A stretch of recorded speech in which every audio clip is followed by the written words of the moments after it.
ஆதன் news நேயர்களுக்கு வணக்கம். செய்திகள் வாசிப்பது உங்கள் உதயாஸ்ரீ. தமிழகத்தில் நடந்த பல்வேறு நிகழ்வுகளை தற்போது விரைவு செய்திகளாக காணலாம். 2 நாள் பயணமாக நாளை சிவகங்கை செல்கிறார் முதலமைச்சர் மு.க.ஸ்டாலின். அரசின் திட்டங்கள் மக்களை சென்றடைகிறதா என்பதை உறுதி செய்ய நேரடி கள ஆய்வு மக்களுடன் முதல்வர் திட்டம் மூலம் ஒரே ஆண்டில் 12,80,000 மனுக்களுக்கு தீர்வு.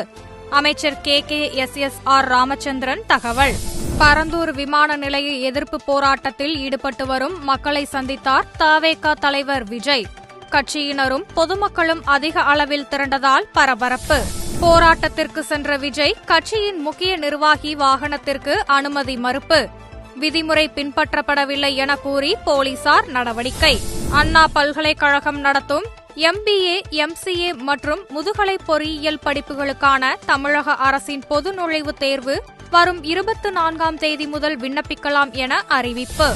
சேலம் அரக்கோணம் மார்க்கத்தில் ரயில் சேவை தற்காலிகமாக ரத்து.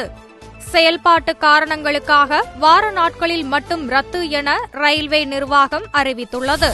18 வயது நிரம்பாத சிறுவர்கள் ஓட்டி வந்த இருசக்கர வாகனம் பறிமுதல். செங்கோட்டையில் வாகன தணிக்கை நடத்திய போலீசார் நடவடிக்கை.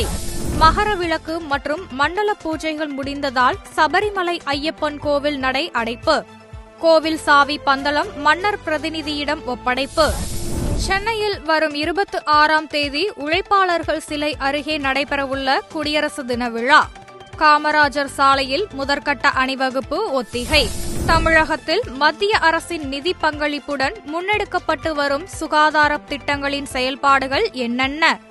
சென்னையில் இன்று நாடாளுமன்ற குழு ஆய்வு சூடு பிடிக்கும் ஈரோடு கிழக்கு தொகுதி இடைத்தேர்தல் களம்.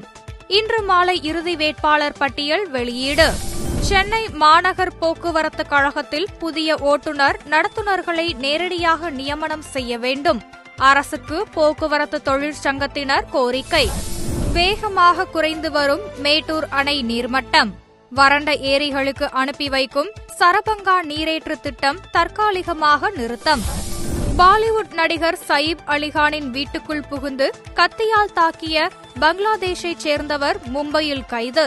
5 நாள் போலீஸ் காவல் விசாரிக்க அனுமதி வழங்கியது பாந்திரா நீதிமன்றம். உத்தரப்பிரதேசத்தின் பிரயாக்ராஜில் நடைபெற்று வரும் மகா கும்பமேளா. குடியரசுத் தலைவர் பிரதமர் மோடி, அமித்ஷா உள்ளிட்டோர் பங்கேற்க இருப்பதாக முதலமைச்சர் யோகி ஆதித்யநாத் தகவல். வெள்ளை டி-ஷர்ட் இயக்கத்தை தொடங்கினார் மக்களவை எதிர்க்கட்சித் தலைவர் ராகுல் காந்தி. இயக்கத்தில் சேர இளைஞர்கள் மற்றும் உழைக்கும் வர்க்கத்தினருக்கு எக்ஸ் தளத்தில் அழைப்பு. திருப்பதியில் நடைபெற்ற சொர்க்கவாசல் திறப்பில் 6 லட்சத்திற்கும் அதிகமானோர் பங்கேற்பு. 30 கோடியே 75 லட்சம் ரூபாய் காணிக்கை செலுத்திய பக்தர்கள். அமெரிக்க அதிபராக பதவியேற்கும் டொனால்டு டிரம்புக்கு குவியும் வாழ்த்து. மணல் சிற்பம் வரைந்து வாழ்த்து தெரிவித்த ஒடிசா சிற்ப கலைஞர் சுதர்ஷன் பட்நாயக் அமெரிக்காவின் 47வது அதிபராக இன்று பதவியேற்கிறார் டொனால்டு டிரம்ப். பதவியேற்பு விழாவில் இந்தியா சார்பில் வெளியுறவு அமைச்சர் பங்கேற்பு.